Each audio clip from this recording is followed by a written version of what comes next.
Hello everyone, welcome to another episode of TCG Talk, back today with another video. And in today's video, we're going to be talking about the latest hero to officially ascend into the Living Legend format and Iyslander Stormbind. This past weekend, as of yesterday, Iyslander won the Battle Hardened Wallonia, I think is how you pronounce it, Battle Hardened Wallonia, and now has reached the 1,000 point Living Legend mark.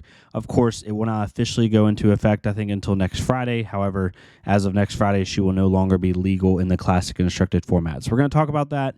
We're going to talk about her as a hero, talk about how this changes the meta a little bit, not a tier list, just kind of go over it. But I really just want to get your general thoughts on it as a community and, get some good discussion going. So if you're new to the channel, welcome. Thank you so much for stopping by. Hopefully you enjoy your stay. If you're a long-standing supporter, thank you so much as always. Feel free to check out the Patreon and the Discord down below. We are almost at 2,900 subs, which means we are almost at 3,000. It's been insane. My goal was to hit 3,000 by the end of this year. If we keep the pace we're at, we will hit it. I'm going to be doing some playmat giveaways, some fun stuff. I typically don't like shout out like sub goals or anything like that. I really try to make content on the channel. But if you've been watching a couple of my videos and you think it's worth it, definitely hit a sub. I try to make anywhere from 15 to 20 videos a month. Try to stay really active and give you what you want. Definitely let me know in the comments down below what you'd like to see. But yeah, we'll talk about it. We'll get right into it. So, Iyslander Stormbind, very powerful hero, very good hero. I actually want to see, so Iyslander Stormbind now has 1,000 Living Legend points. I would love to see how many of these points were Michael Hamilton, right? So like, just for a second, this is kind of like a side note thing. So Michael Hamilton, if you don't know, one of the most talented players in the game. As you can see, I've looked up his name before. Has won a world championship on Iyslander, which I think at the time was 200 points. A national championship, that's 100 points. That's 300 points. And then won a calling. So Michael Hamilton by himself contributed to 400 out of 1,000 of the points Iyslander got, or 1,000 like 10 or whatever it was, which is insane when you think about it. But Iyslander is a very powerful hero, very polarizing hero, kind of brought on the true disruption portion of the game with Frostbites, and really did, have to work. Even though she won some big events with Michael Hamilton, she had to work for Living Legend points. I think this is the first Living Legend hero. And I feel bad for saying this out loud, but it's just how it is. Like pretty much every other Living Legend hero I've been annoyed with, to say the least. And I was glad to see them go. Like Bravo star of the show, by far the most polarizing hero in the game ever. Absolutely broken. Briar, I guess Briar wasn't really that bad. Old school Briar was, but the new age Briar really wasn't that big a deal post Errata. Chain was absolutely bonkers. Lexi was, if she hit her turn, you just lost. Oldheim was, everyone in here knows me for longer than 5 seconds, knows how I feel about Oldheim. And Prism even. I didn't mind Prism because I'm a ninja, but Prism gate kept a lot of, these two heroes specifically, Oldheim and Prism gate kept a lot of heroes in the format. Like there were certain heroes you literally just could not play because of these two heroes, right? Same thing with Lexi. There were certain aggro decks you could not play, and so on and so forth. And Iyslander does have that same polarization as some of them, but not quite as much, right? I think she was just overall really solid, really good hero. And if you think about it, outside of, Michael Hamilton, she's only achieved 600 Living Legend points outside of one player. So it's cool to see her finally ascend. I know a lot of people love her. I know a lot of people that used to like Prism ended up going to Iyslander because they have a similar like play style. I can see some people that are on Iyslander right now potentially playing Prism 2.0 at some point. So, it's really interesting to see kind of where she goes, or where the players that play her go. But overall, I know a lot of people love the hero. Even as a Katsu player, normally doesn't do well in Iyslander. I didn't have too much trouble with her, right? I didn't have too much trouble playing against her as far as like how I feel about playing against the hero. I think she was a really solid hero that did really well. And this is one of the first times where, like I said, we're a hero Living Legend, and I wasn't like relieved, right? It's just whatever, right?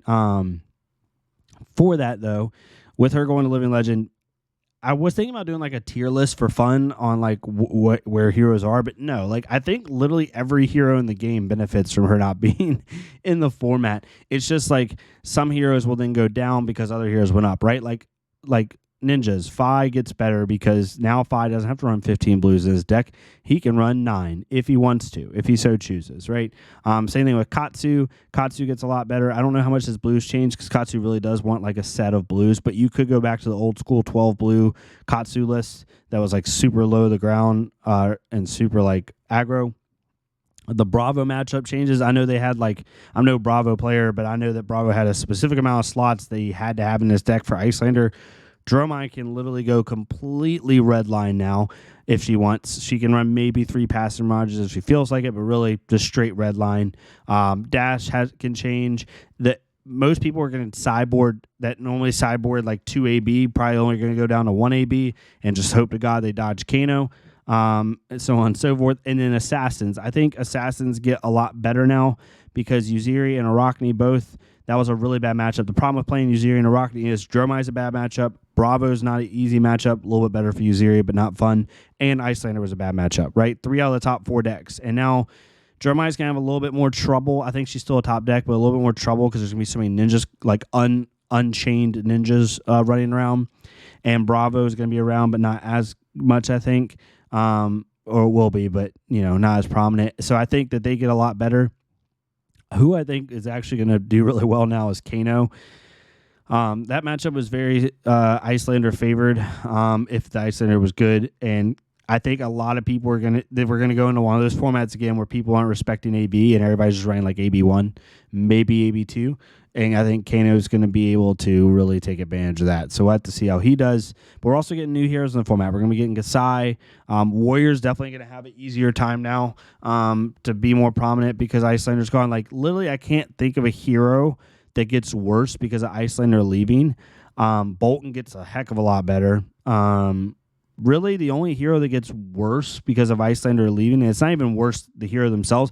I think Dromai's going to have a little bit harder of a time because now ninjas don't have to waste sideboard slots. Now they can like totally tech for Dromai, or totally tech for Dromai and Bravo, right? It's basically all they have to worry about. So it'll be interesting to see where the meta goes. I think we're about to go in an extremely fast meta. We have no true disruptive deck. We have Assassins. I think that's the most disruptive deck we have, but they're not a disruption deck in the sense of like yes, they'll make you discard a card maybe or banish top card off your deck, but like there were certain times where you had a certain play line in your hand to start your turn. They disrupt you on their turn, right? I'm talking on your turn. Like with me with Katsu, if I had Surging Strike into Descendant and a Bonds in hand, let's just say I had those 3. Without Iyslander, I can just pop Heart and Cross Trap and play all 3 of those out, right? And for 0 resources, I can play out a 4-card hand that's very, very powerful that it gets me like 18 damage. With Iyslander, I couldn't do that because I would pop Heart and Cross Trap and play Surging Strike, and now they're probably going to give me Disruption, and I have to pitch my Bonds to play my Descendant, right? Or they do even worse, and they make me discard a card or pay 2, and now I can't hardly play anything. You know what I mean? There's just some crazy stuff that they could do. So that's no longer there, right? There's no longer a deck that can influence you on your turn, except for Kano. But again, he's not disrupting you; he's just trying to kill you.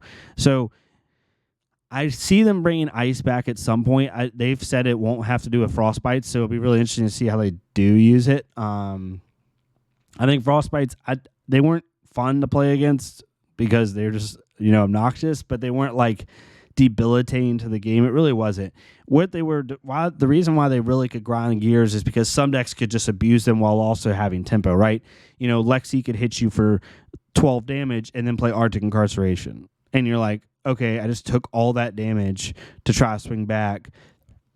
And they hit me for, 3 Frostbites, which completely stuns half my turn. So stuff like that I think was really bad. Also, like even Iyslander, she had to work for it. Like when she got like old school Iyslander got like Insidious Chills and Amulet Ices on the board, and they just like wiped your whole hand with literally nothing but a 0 cost pretty much.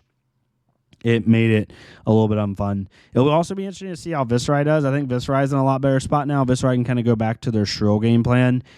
Yes, they don't have Rosetta Thorn, but I think the deck's a lot better now, a lot more playable. I mean, if they hit their cards, they hit their cards, and they're very good with it. So, I think Azalea is even better now. Like every deck improves because they don't have to worry about disruption.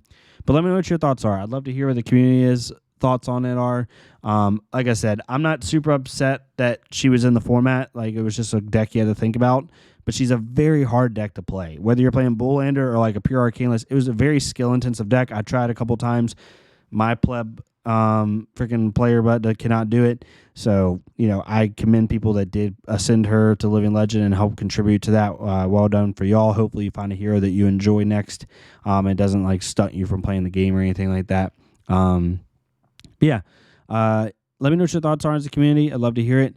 If you like this type of content, please leave a like, comment, or subscribe. If not, it's totally fine. Go to our Flesh and Bug creator. I'll leave a like, comment, subscribe on their stuff so you get more people seeing this game.